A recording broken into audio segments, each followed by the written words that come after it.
Good. Thank you for coming to class, and hopefully you'll take some value from this over a lot of shows we usually do. This is my fifth Limitless, I think. My name is Alan Thurgo. I'm a former United States Marine. I'm going to give you a clip notes version of this because I really want to get into some really good stuff that's going on currently in the market. But long story short, I founded an oil company in 2014. That is the start of a very tumultuous oil crash that changed the landscape of energy investing in this country forever. You all are at a significant disadvantage today as oil and gas investors coming into this space, and I'm sure that your reason as to why. Long story short, I took a very disciplined, thorough approach to building an oil and gas company. I started off in 2014 during that crash with roughly a $45 per barrel lifting average, meaning that's what it cost me to get it out of the ground.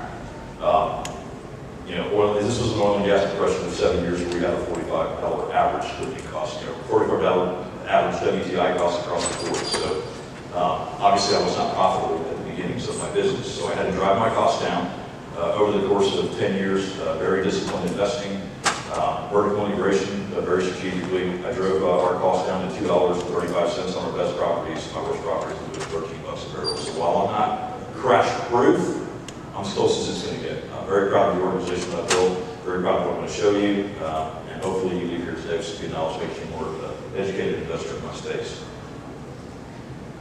So again, I founded in 2014. So this is a little crazy. This is actually deflated economics. I've secured roughly 5 million barrels of oil in ground white measured oil to my name. Okay, my investors and I own essentially underwritten at $50 oil economics, $150 million in the ground that we spent $30 million to acquire. We're currently cash flowing roughly $300,000 a month. You run the analysis on cash flows that we have projected. I've essentially secured 2 to 3 generations, meaning 30-year careers of oil producers under my banner in a short 10-year cycle. So I drilled at a 92% success rate so far. The reason I do that is I have a very disciplined approach to the business. I'm not out there exploring for oil. I'm simply employing a timeless model that's made multimillionaires for the last 100 years in a highly trafficked area of Texas and Oklahoma. There's no new oil to find. The North American continent is a pincushion. I am at a huge advantage today as a wildcatter in 2026 because I essentially have an array of data that's been afforded to me by my predecessors. So looking for volumetric oil that can be produced is an art. I'm essentially a glorified garbage man that's extremely profitable. Looking for areas that have been overlooked, values that have been overlooked, and passed over by companies that traffic perform, whether that be a publicly traded company, a privately held company. The array of data that I have to make good critical decisions today is insane. I'm at a huge advantage compared to speaking to those that receive it.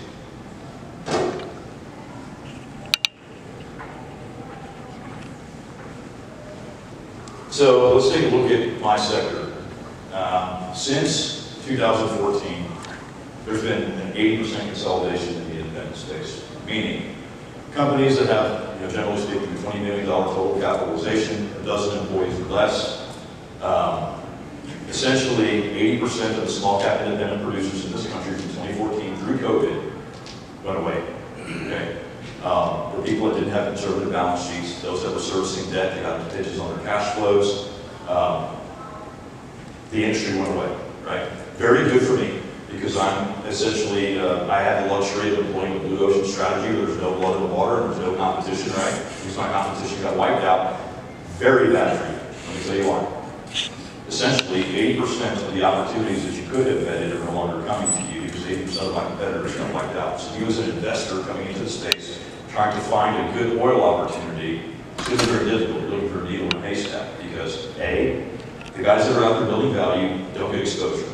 Some of you have seen her for the first time, seen me speak before. It was probably at a conference because the rest of the time I'm in the field playing whack-a-mole, fixing problems to ensure that the passive income that my investors enjoy, being the active component, continues on. That being said, the oil company is the only thing disappearing faster than the family farm. Okay, the independent producers have been consolidated into a very small population, and the issue here is after 10 tumultuous years of very volatile oil prices, what you have left is an industry that lacks quality of opportunities for you all. So in my peer group, you essentially have 2 types of operators now. You have the guys that were real, that had conservative balance sheets, that were good operators, that can generate revenue, that can run a real oil company. Okay, we're a minority in my space. And then you you have the ones that are really effective at raising money, okay? Here's the ugly secret. Now what you have is a very small percentage of operators that can generate opportunities that will make you money.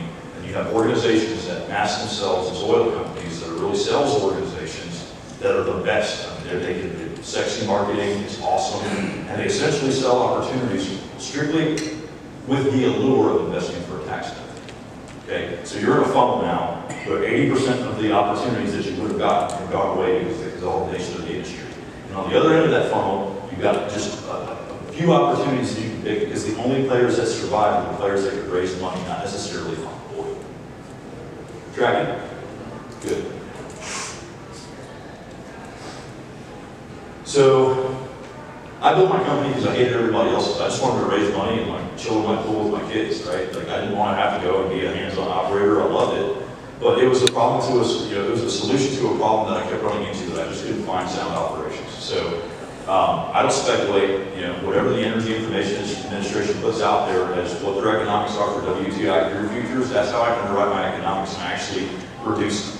So right now, I've got a program that, you know, we've underwritten at $70 economics, and obviously we're trending closer to $100 WTI based on the uranium quarter. You will not see smoke in my offerings. Okay, you will see very conservative projections that are based on data, comparative data to performance of other assets that are in close proximity to the assets that I'm developing. Okay, I make data-driven decisions when I build a model strictly to eliminate the inefficiencies that I saw in participating with other companies. I'm vertically integrated. I don't speculate heavy on prices. I don't drill where oil hasn't already been found in order to mitigate the risk of total loss of capital behind the drill bit that can never be removed. But we have significant comparative advantages, comparatively speaking, to our peer groups because we in-house just about everything. So those of you that are new, I don't care about this. I mean, yes, it's great to mitigate taxes in oil, but I like making money. If you're strictly investing for the carrot of mitigating your tax liabilities, that's great. Like, I'm happy for you. I can help you do that, no problem. I can make money go away on your balance sheet while building equity businesses and energy. 65 to 80% is what the intangible drilling cost is. That's the money that will never be recouped when you punch a hole. You get to write that off against any passive portfolio of direct income that you have. Okay? I drill a hole for you this year. You have 200,000 income. You give me 100,000. You now have 100,000. Okay? The tangible component is we accelerated depreciated now to Schedule 179 depreciation as this administration has changed some laws to make things more favorable for us. But there's a tangible component that, generally speaking, these other people that are raising money where your equity is attached to a security, they're usually going to amortize that over time to continue to take management fees. Again, I don't like that. Management fees, I don't like the inefficiencies of paying somebody else to do something that should have been done from the beginning. So after we're done with our programs, we transfer our interest immediately to the owners. So you don't have like monthly management fees. You don't have to sit there and worry about an annual K1 coming for the next 5 years. It doesn't come on time. It's a first year, first and final K1 to get 100% of your write-off year one. Again, it's any passive portfolio or direct income. These are the tax cuts. So depletion allowance. This is really neat. We only pay taxes on 85 cents on the dollar generated in oil. There's a 15% depletion allowance because it's a declining asset. So you're not taxed at 100% rate. You're not paying taxes on all the income you're generating. Here's the neat part. Once I've eclipsed the primary life of an asset, meaning oil's no longer moving under its own natural pressure tubing, I can artificially re-energize that wellbore through reintroducing that volume primarily through saltwater and method called water flooding, and I enter what's called the secondary recovery phase of the asset. That doubles the depletion allowance, making 30% of our income not subject to tax. Okay, so 15% is during the primary term of the well. Give me about 10 years, I'll get that out. Everything that I drill has secondary recovery potential. Again, I'm not trying to drill for one life cycle of one career. I'm literally looking at this for decades, okay? So once we get to the secondary part of the asset, I can increase this tax benefit to 30%.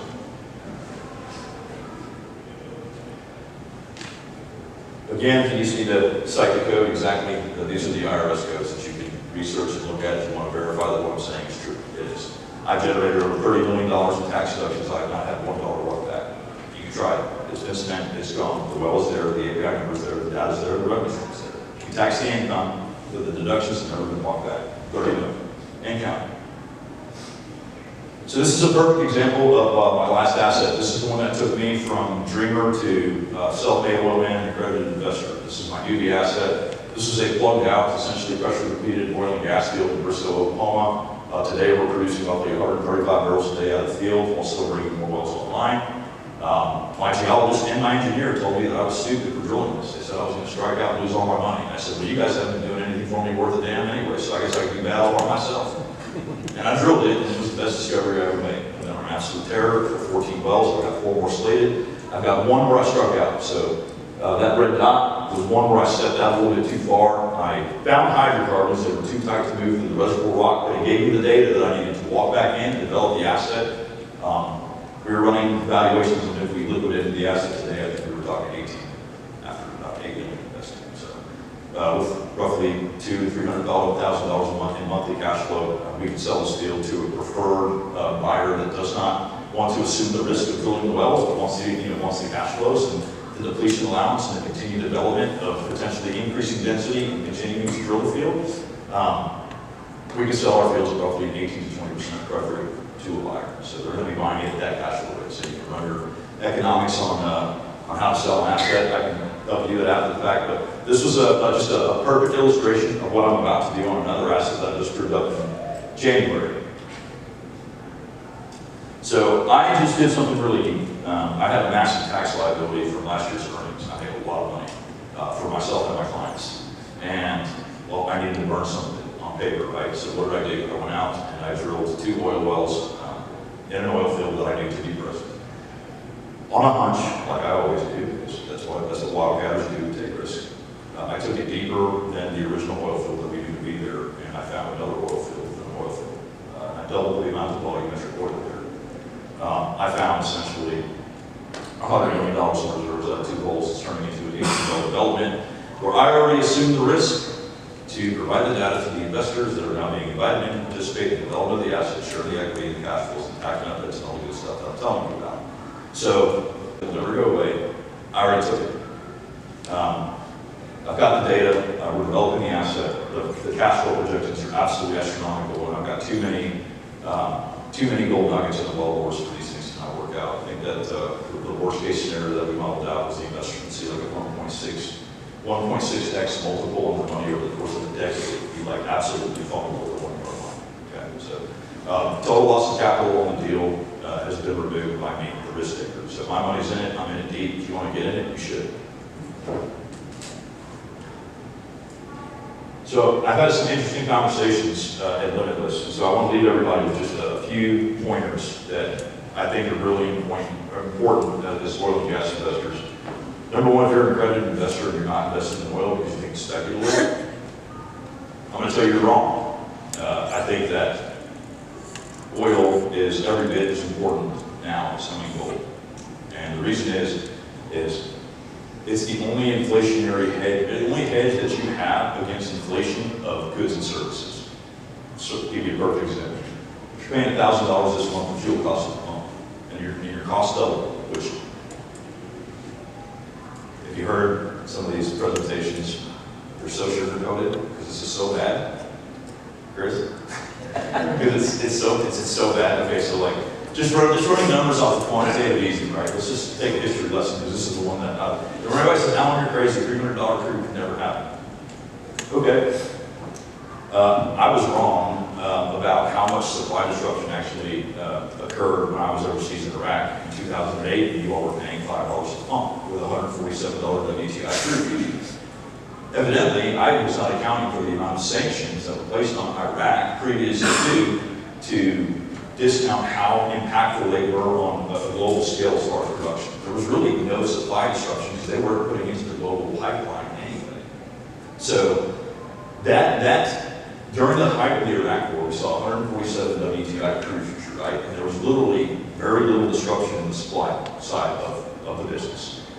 We're seeing the biggest oil disruption in oil and gas operations history, right? And we've doubled the money supply without doubling the supply of goods and services post-COVID. We went into a QE cycle, and everybody's forgetting that. Okay, that was $147 crude future in 2008 at $2,008. We have debased our currency.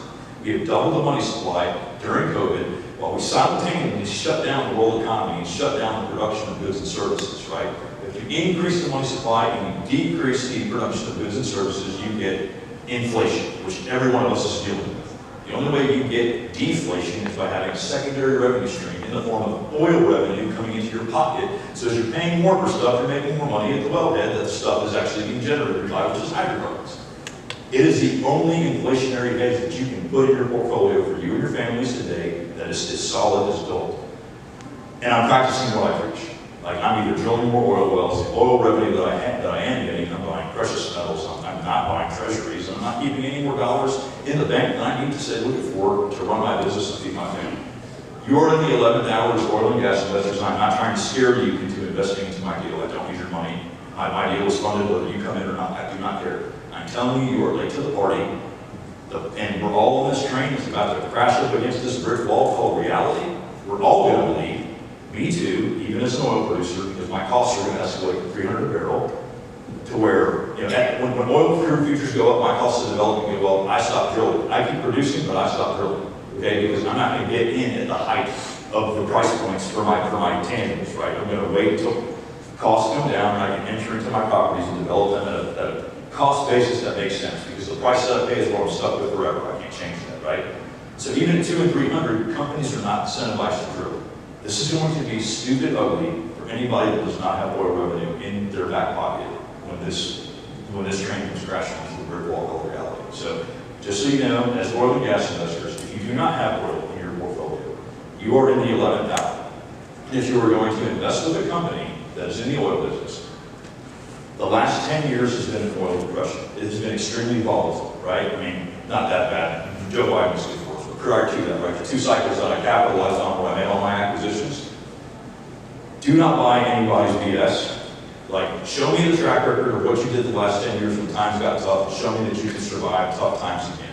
The only time it is acceptable to accept potential is the reason for investing in a company or into a deal, because that company is brand new or that entrepreneur is brand new. But if you've been around the block for a decade and you don't have revenues to show or a track record to show, you might want to keep on moving, because you're probably talking to the latter part of the community that I referred to earlier in my presentation. The guys are awesome at raising money, but couldn't find oil in Jiffy Lube. Got it? So at this point in the presentation, I will take any questions. Feel free. A to Z Oil, I'm your guy. Yes, sir. How do you structure the mineral rights? I might have missed that already with your park investors.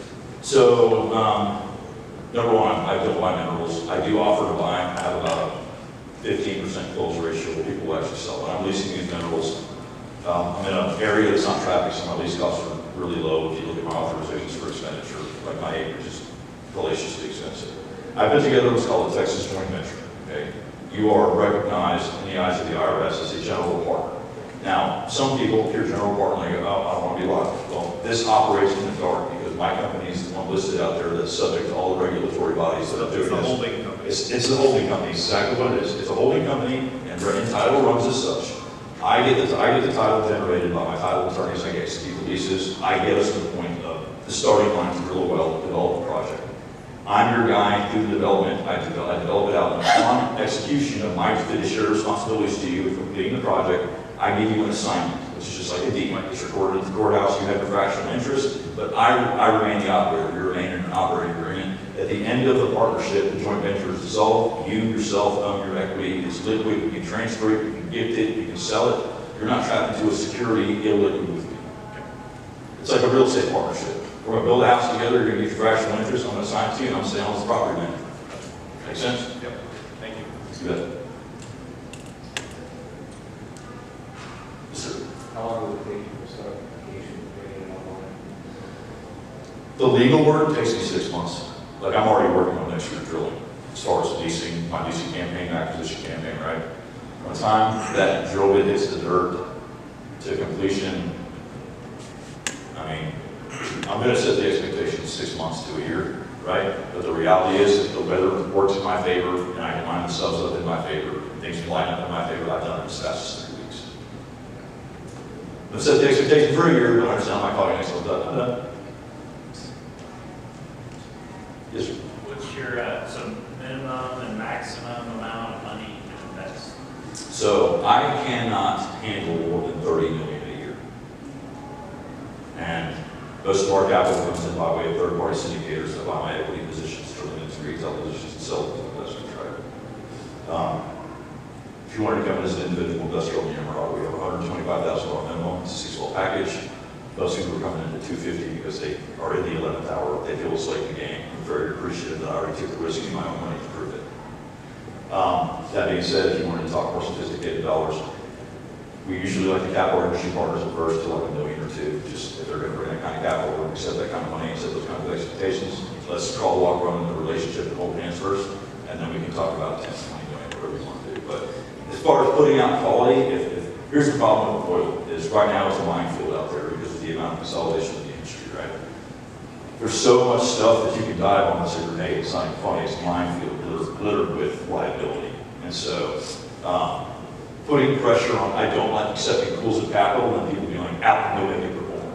Because that's not the way it works anymore. I have to find the asset and then build the raise around the asset. That's why I don't do fund structures either if I do individual joint ventures. Because if you give me 20 million and you're like, Alan, I want 20% on my money, and I don't have the assets already earmarked to put that money in, and you put pressure on me, the quality control is going to drop, and my 92% success rate that I'm so proud of is going to drop, and I'm not doing it. I'm not ruining my good name to accept capital to punch holes for tax advantage somebody needs. Some of these other guys might do it. I'm an oil producer. I'm not punching holes and creating headaches because I have to manage the asset. It's completely passive for you. It's passive for me so long as I have a buffer, but I'm the active component of the income making it passive for you. So I don't want junk to deal with. So 20 to 30 million is max capitalization that we can handle annually right now. I'm trying to grow that because of the demand for that.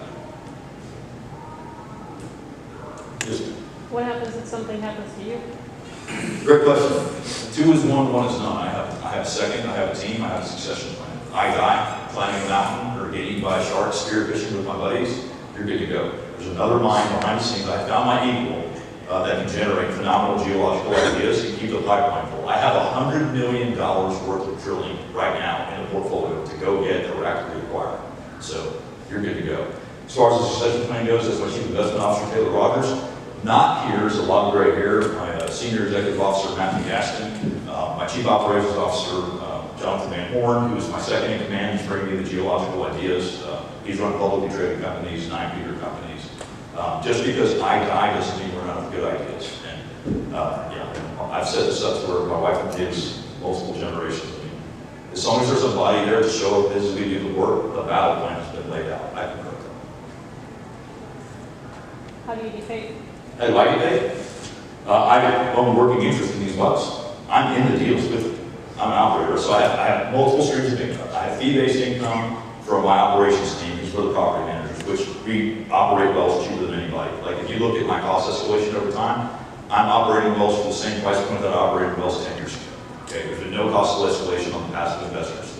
That's one source of income. My main source of income is I'm attached to these deals just like you. 25% of that oil is coming to my pocket. I am incentivized to make you and me money.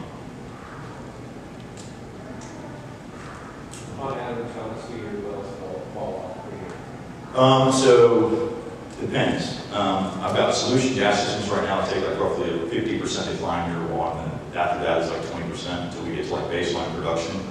And then most of my wells that are solution gas driven, once they're settled, they do about 6.68 barrels a day, which is a load, which doesn't sound like a lot of money. But if I share the cash flows with you, you'd be surprised because once a well's settled in and at this point it's paid out, you know, it's making at today's prices. I just got my last month's run statements, right? So if you want to get together afterwards, I'll show you what the money looks like. But each load's producing, you know, $10,000, $11,000, $2,000 of operating. So you got roughly 120 grand of annual cash flow that's passed to investors for in CapEx anywhere from $500,000 to $1 million. So the percentages vary. Once they fall off, the reason they stay good investments on the percentage wise is because it's not the oil well, it's the asset. It's not the asset. It's my ability to make that oil well economical for all through my vertically integrated component. Essentially the safety blanket that I built with all my blood, sweat, raising my proud of that. Yeah. We were impressed today. How soon can we look at the receipt of first distribution and how often? Emirata will start generating cash flow Q1 2027. So monthly. Yeah, you get a monthly statement from a third-party accounting firm that is the gold standard in the industry that most people use, called PetroSource, they're out of Tulsa, Oklahoma. Your money doesn't, you know, I'm not distributing to you, a third party is out of my bank account. If we're in the 11th hour, what's the timeline before the game is done and the opportunity to see I'm not gonna run out of opportunity. You will see me stop drilling when oil gets to 300 a barrel. Okay, if oil eclipses 200 a barrel, I'm gonna go, time out guys. We're gonna stop drilling. We're gonna change the model. We're gonna fix up old wells. It makes a lot of sense to fix up at that point in time. New drills, the capital expenditure portion of the program is gonna get outrageous, just like everything else. It's like, your gas is gonna double, my drill cost is gonna double. And again, the price point and the barrier to entry on these wells is what we're stuck with forever. I can't change that on the economics. I can repressurize the reservoir. I can make the well make more oil. There's all these things that I can do, but I can't pay less in the past. How long till we get there though? So cost escalation, we're running out of levers to pull. Like, I think that if you don't have oil, gold, guns, and drugs, what I heard, you are in the 11th hour and you did better, look at your bank account and go, all right, think about it like this. And you can pull up ChatGPT, whatever AI, because it's true. Look at every major bank and look at what they've said about how much buying power your dollar was actually lost because after the QE cycle of COVID, right, when they printed money. We've lost 25 to 30% of our buying power estimated across the board, okay? You're literally losing money in your savings account. You're not even keeping up with inflation. Your money, your buying power is losing. So, we've been in the 11th hour. When is this thing gonna, I think we're in the artificial price manipulation space right now, and like the life cycle of whatever this is in the economy, where the big players are manipulating commodity prices through paper contracts while they resource work, right? They're squeezing out all the retail buyers by suppressing prices while they take physical control of the commodities. If you can see through it, you just gotta position yourself. Oil is one that you have to tuck in your portfolio if you have. That's my opinion. I'm very heavy in oil. Obviously, it's what I do for a living. I'm diversified as well, but yeah, I mean, if you're not in oil, this is a proven opportunity that's pretty unique that I've got right now because I already assumed the risk to prove that it was there and I found a lot more. So, yeah, I mean, when we get to 200, I don't know, but it's not if, it's when, and I think it gets way uglier than 2. I think it gets to 3 because of currency debasement. Yes, sir. So then the second question then, the knock-on, demand destruction will occur? Yeah, it will. It's 300. So what's on the backside then with demand destruction for people buying Oklahoma oil if, there's just less consumption going on? Well, demand destruction will happen because people will just not be able to afford it. They will buy it, and you'll see a correction. You'll probably see an over-correction. Manufacturing will go down. Correct. Right. And so, I mean, but you're talking, what's it going to correct to, $100 a barrel? I don't care. You shouldn't either, because we're still making money hand over fist with my $2 to $12 lifting costs. What's the average lifetime of oil well?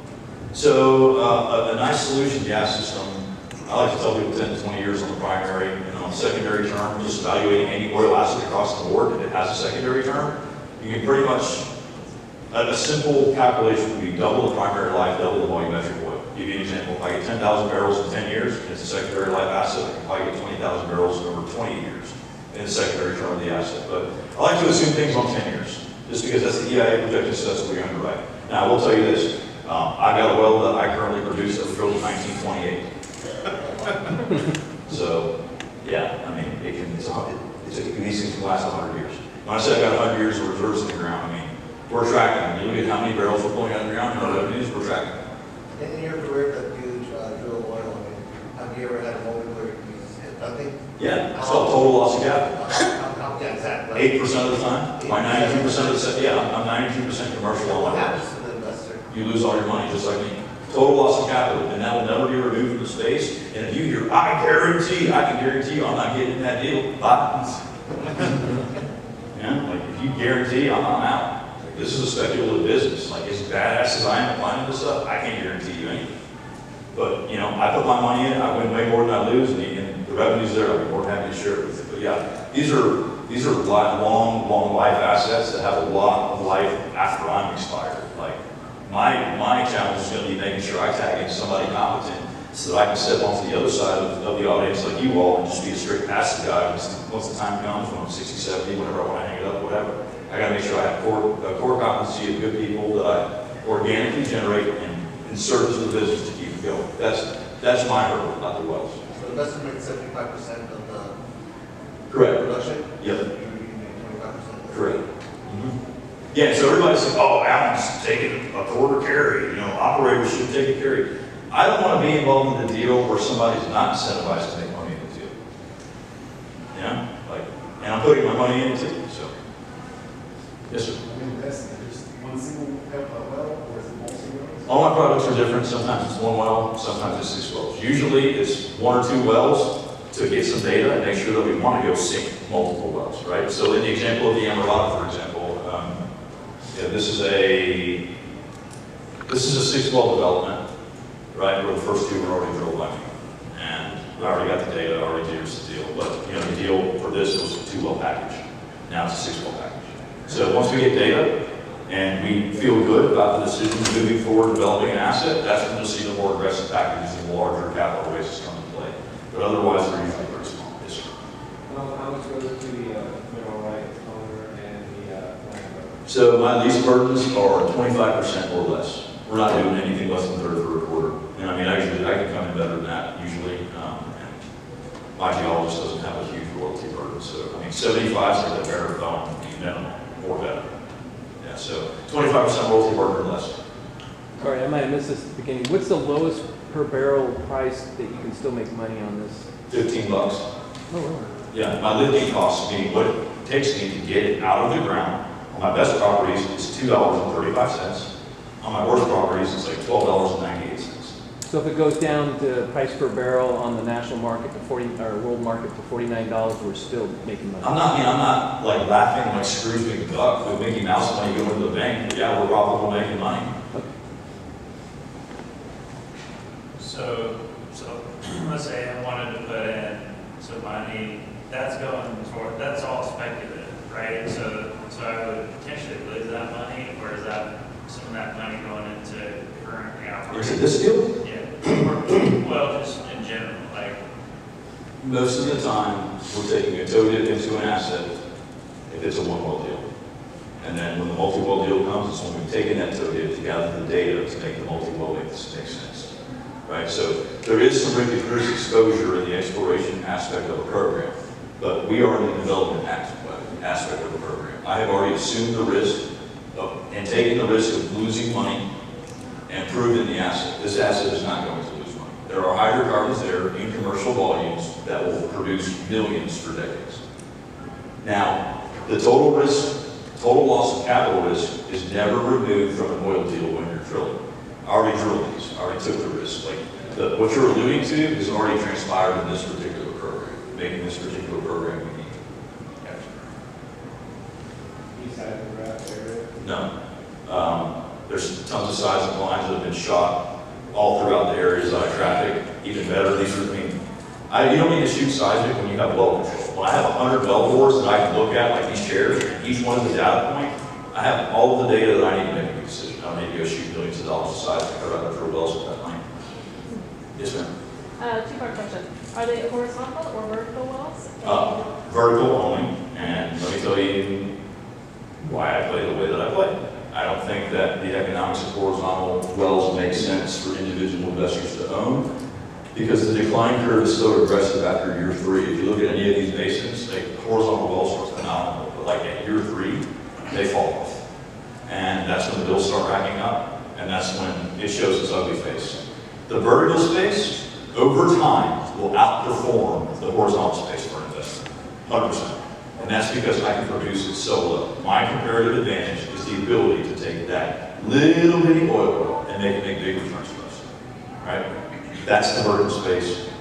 That's the space. The vertical space has made more millionaires over the last 100 years in these areas that I traffic than the horizontal space. The horizontal space is a very speculative, high performance space for a very small community of players that have the dollars to play. You as an individual investor, if you go into that space, I'm telling you right now, you're going to pay tuition, you're going to get packs.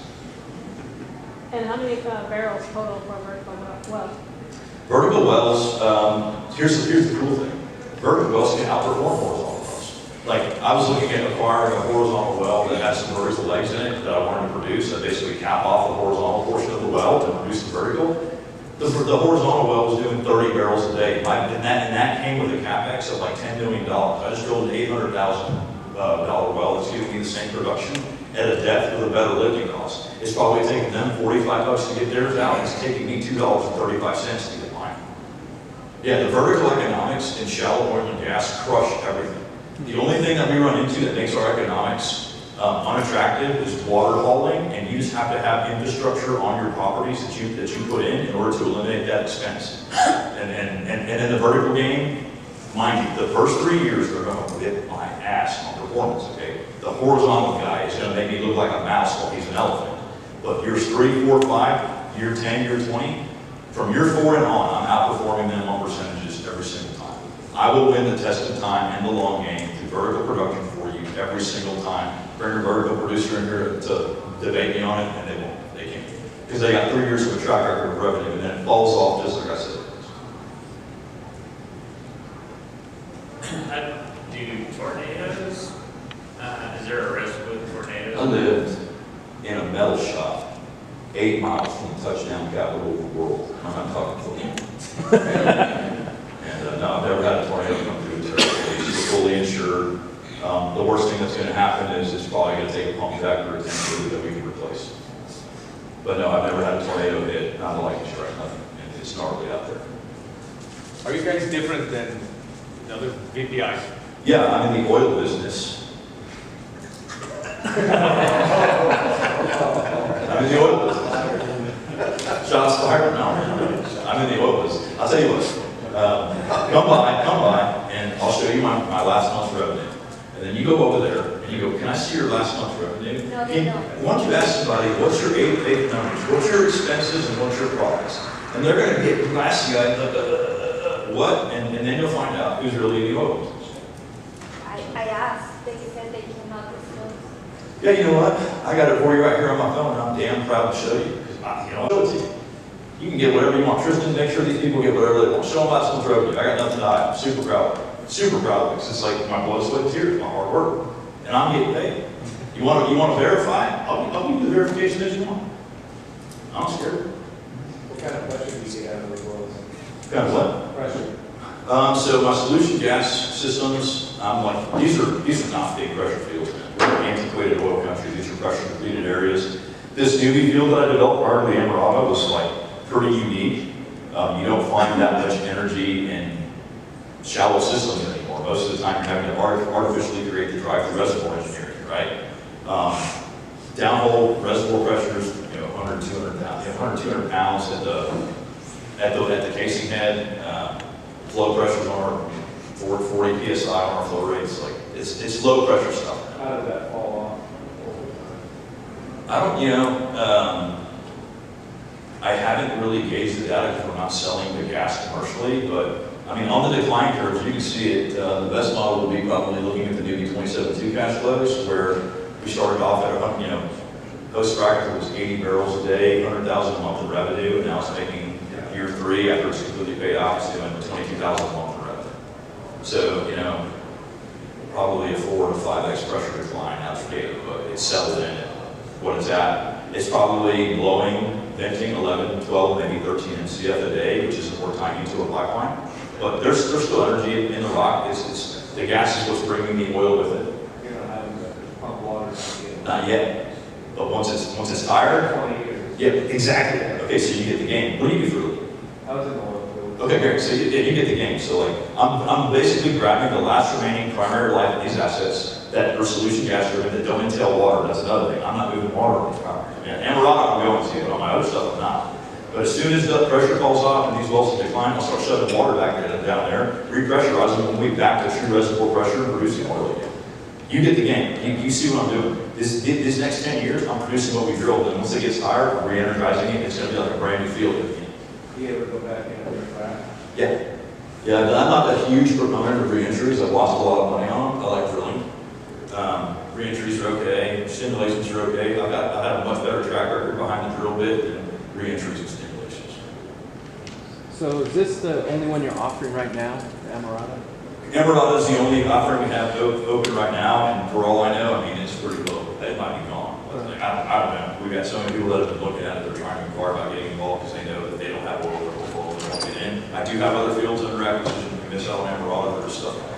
So how do you keep from spreading your selfish thing, because if you're starting the other ones where you're doing. I stay geographically dense, and I eliminate the windshield time to maximize my human components. So like, those guys are spread too thin, they don't have focus in the oil fields. They're here, they're there, and before they know it, they have to have field offices and personnel and all that. No, I'm geographically dense. I'm trafficking a very small spot where I can minimize the windshield time, maximize the man hours of my human capital component.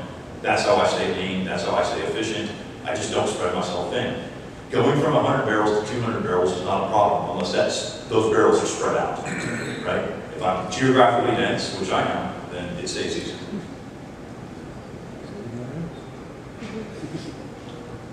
Any other questions? Sorry to ruin your day, guys. It's not good. I don't even like talking about this. I'm scared myself. I got a question. So when you're going to re-energize, Yeah. where do you get the funding for that? I think I know the answer, but just... So here's the great thing, is I planned for all this at the gate. All of the infrastructure that we need for that is already built into the development. We're putting the infrastructure. The water is going to be the hardest thing to find, but guess what? I already found it in a deeper reservoir that I already drilled to. It's sitting there waiting for me just to perforate. Do you have a legacy plan then on that? I freaking planned from the beginning, man. I can sit here and go, I'm going to waterfall this thing one day. Let me figure out how down the road. No, I know from the beginning. This is planned out execution. Well-aimed shots. I'm not playing with people's money. Well, sorry if I ruined your morning. We've got booth guys. Taylor Rogers is my best point of contact along with Chris McKinney, my administrator. I'm in the field, literally fighting fires, playing whack-a-mole for you guys. So it stays passive for you and your checks keep coming. So I don't poke my head out too often to speak and engage. But thank you so much for coming and listening to me. And hopefully you got some good education out of it. But